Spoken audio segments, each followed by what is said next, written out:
Hey everybody, here I have two Dell laptops. The one on the left is a Dell Inspiron 1545. The one on the right is a Dell Inspiron 1525. This 1545 is a computer that I got in for service.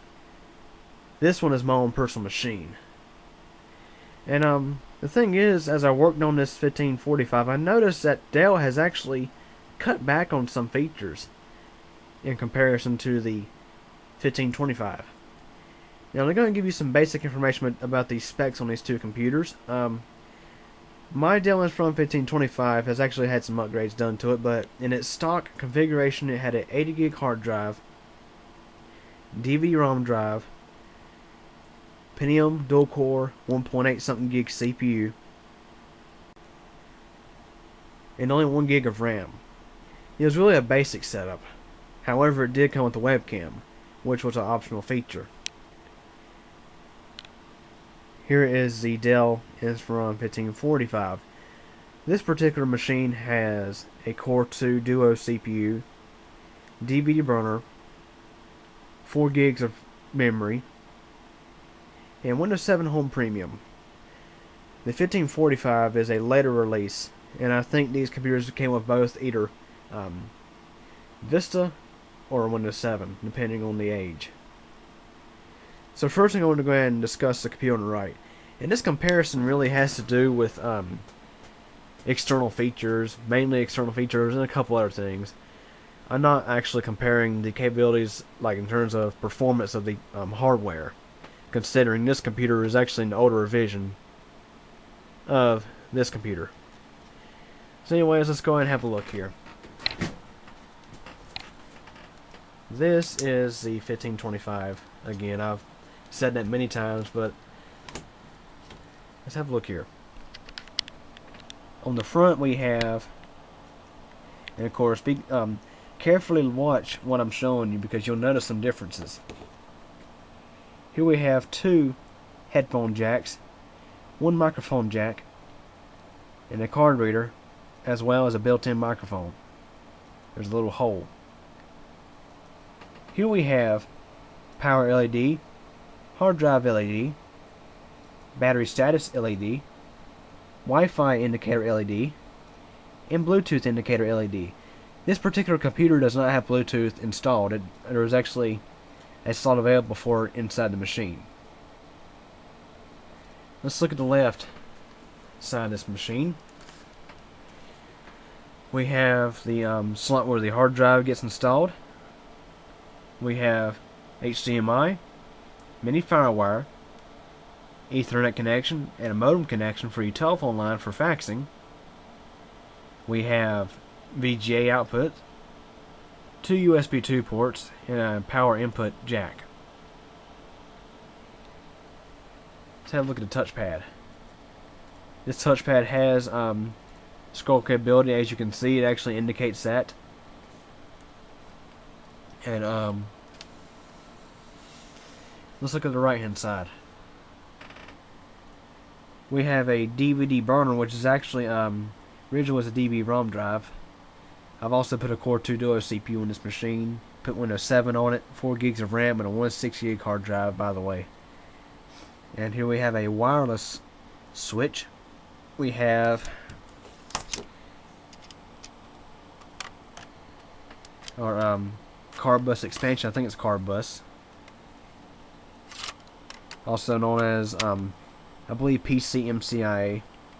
I'm not an expert when it comes to laptops, but anyways, we have what appears to be TV tuner output. Actually, we can hook up a TV tuner, and we have two USB 2.0 ports right there, as you can see. And let's look at the back. On top of the lid, you can see this one has a green lid. Both these computers give you options for colors. This computer has a 9-cell battery. Originally I had a 6-cell. This 9-cell is an aftermarket replacement from Amazon. Paid $30 for it. And there is the exhaust vent for the cooling system. Now let's go ahead and look at the 1545. And here's where you'll begin to see some differences. Oh, but actually before I look at the 1545, I missed a few things. Of course, right here is our speakers in this area. We have this media home button. Never use it. The 1525 gives you num lock, caps lock, and scroll lock indications. Here's our power button. We have media buttons here for like rewind, stop, play, pause, and fast forward, and volume controls. And these controls actually light up when you touch them.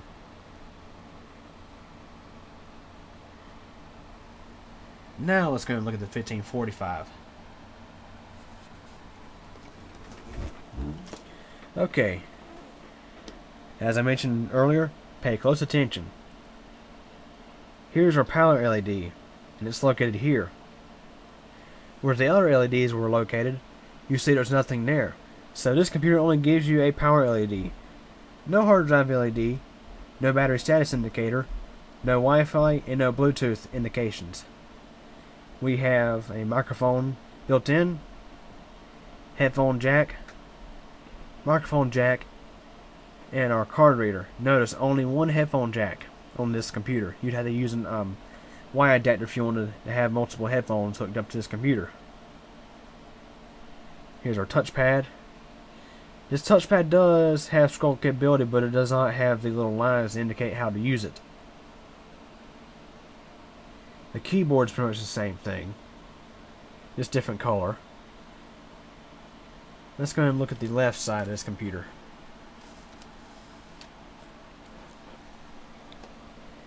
Here is where the hard drive gets installed. We have our Ethernet connection, no modem. We have VGA out and 2 USB 2 ports and a power jack. The modem is an external device from what I found out on Dell's website. I think there's an optional USB modem that you can buy.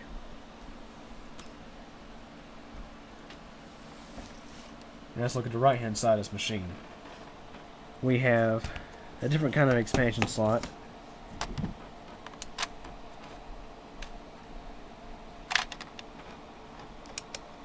We have a DVD burner. Of course, the Inspiron 1525 has this as an option. We don't have a dedicated TV tuner output jack, and we only have one USB 2 port, not two.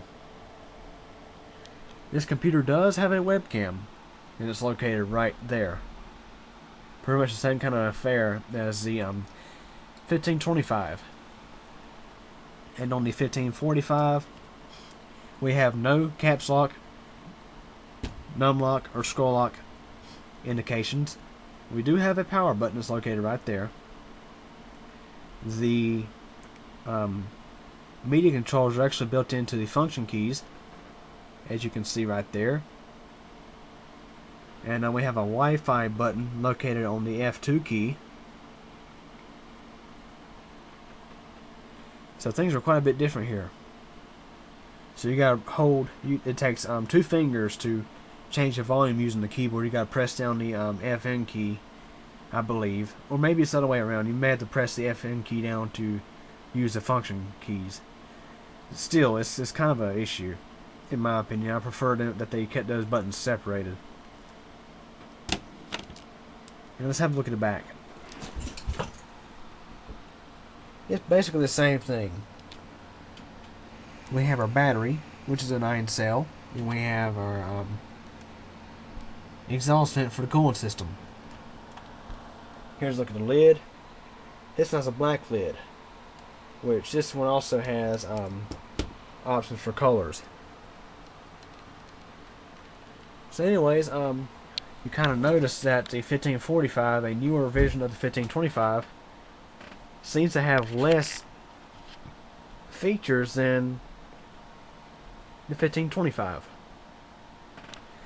Although the specs are more up to date and this one comes with Windows 7, you're actually losing some things, in my opinion. And get this. This computer has 4 gigs of RAM. But it's not DDR3. It's DDR2. And this computer was probably sold in either late 2009 or probably early 2010. And DDR3 has been out for many, many years, probably since I believe 2008, something like that. That's when it started to really show up in computers. And DDR3 is now much cheaper than DDR2, so if you want to upgrade the memory in this computer, it's going to cost you, especially if you want 8 gigs of RAM. It's really going to cost you. It cost me $50 to put 4 gigs of G-Skill in my 1525.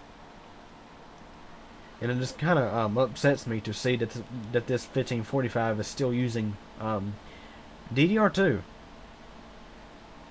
And the fact that they have actually taken away some jacks, you have less LED indications, less USB 2 ports. Not very good in my book. I mean, this is my opinion. This one does seem a little bit snappier. It has a 500 gig hard drive in it. And I'm not sure if it's a 5400 or a 7200, but it does seem very snappy. The hard drive that's currently in my 1525 actually came out of my Inspiron 1 netbook, so it's not a very, very fast drive. It's a Western Digital Scorpio Blue. Not a very fast drive. So I am planning on getting a better hard drive for this thing sooner or later. Anyways, there's just a little random comparison between the Dell Inspiron 1545 and the 1525 in terms of output connections, input connections, that kind of stuff. Anyways, any questions or comments, feel free to ask, and thanks for watching.